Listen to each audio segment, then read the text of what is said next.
Investidores, vamos atualizar aqui a nossa análise do S&P 500, o principal índice da Bolsa Americana, que nesse momento está aqui, ó, eu tô com um gráfico de futuros do S&P, tá?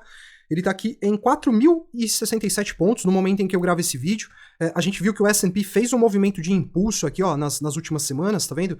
Movimento que tirou ele daquelas mínimas lá dos 3.618 pontos e chegou a levar ele àquelas máximas lá na casa dos 4.326 pontos. Aí o S&P corrigiu de novo, né? Uma nova onda de pessimismo fez com que o mercado trouxesse aqui o principal índice da Bolsa Americana de volta aqui para essa faixa dos 3.800 pontos. Foi justamente aqui na região do 0,61 de FIBO, onde o S&P encontrou um suporte momentâneo, né? E aí voltou a se projetar aqui nos últimos 3, 4 dias aí, né? No momento, as negociações estão paradas, né? Essa negociação aqui dos futuros de S&P serão retomadas às 7 horas da noite desse domingo.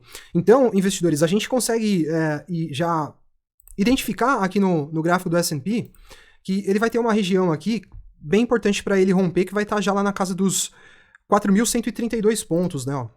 Ele teria uma margem aqui de praticamente 1,5%, né, de alta, para ele vir se encontrar com essa região aqui, ó, dessa linha branca aqui, ó, do ponto de controle do nosso indicador, e que tem uma confluência com essa região de topo aqui, ó, tá vendo?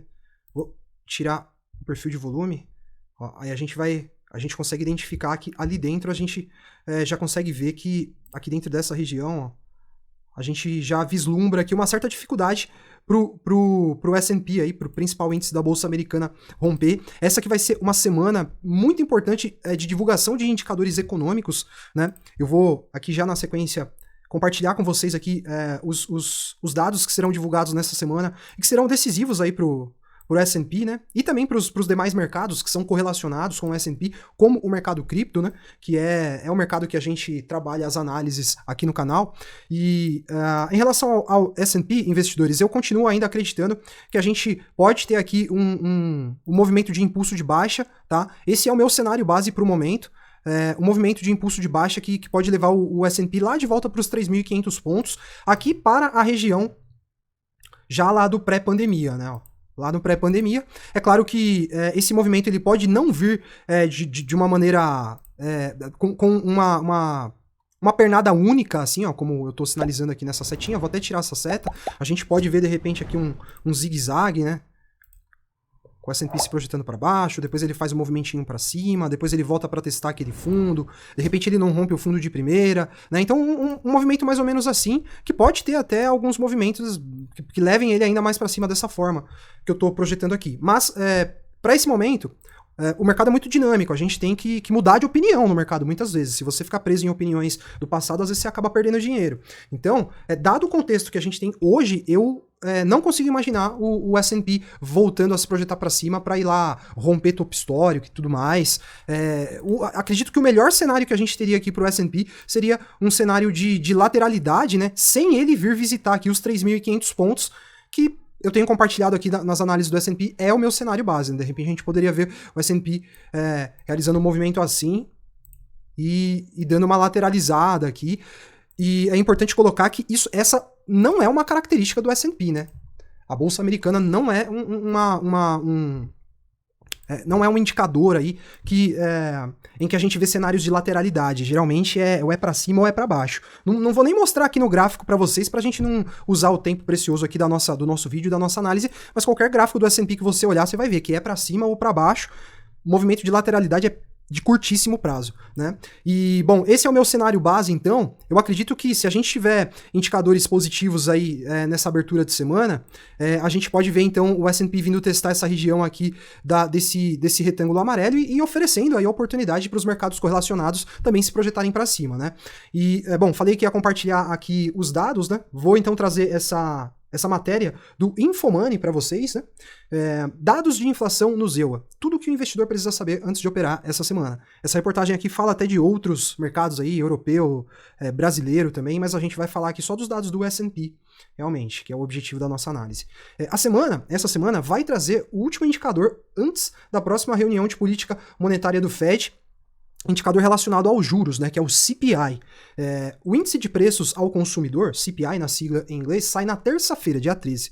E o número deve mostrar se a escalada de juros conduzida pelo Fed está sendo capaz ou não de conter o avanço da inflação no país. E a gente sabe que a inflação americana está sendo aí o principal vilão, né, dos mercados, porque com isso o Federal Reserve eleva a taxa de juros por lá e isso acaba drenando, né, todo o capital disponível para investimentos em ativos de risco. Em julho, o índice, o CPI, né, no caso, surpreendeu com uma estagnação na comparação com o mês anterior. Para agosto, o consenso do mercado, de acordo com a Refinitiv, aponta para uma leve deflação, a primeira desde maio. Então, olha só, está sendo esperado aí uma divulgação de uma deflação no mercado americano, né, na economia americana. E aí é aquele contexto, né? Se vier essa deflação de 0,1, legal, o mercado vai reagir bem, vai reagir positivamente, a gente pode ver o mercado subindo. Se a gente não tiver essa deflação, né, é possível que a gente veja aí mais uma semana de pessimismo para o mercado. O Banco Central americano tem evitado antecipar os seus movimentos, mostrando que a intensidade do aperto vai depender de indicadores econômicos. Por enquanto, a maioria dos investidores aposta que o Fed vai elevar os juros em 75 pontos base no próximo dia 21 de setembro. E a gente sabe que juros para cima, bolsas para baixo, né? Então, uma elevação na taxa de juros nunca é boa para as bolsas e é isso que está sendo projetado aqui em consenso nesse momento. Na quinta-feira saem as vendas do varejo referentes a agosto e as médias das projeções apontam para uma estagnação na comparação mensal. Isso seria positivo. Até porque a gente sabe que as vendas do varejo sendo impulsionadas acaba mexendo com os preços, né? Os preços se valorizam. E aí a gente vê que o Fed acaba naquele cenário de dificuldade de conter a inflação.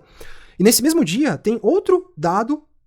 Nesse mesmo dia tem o dado de produção industrial sobre o mesmo mês e o consenso Refinitiv prevê uma ligeira alta mensal de 0,2%. Isso não é bom, né?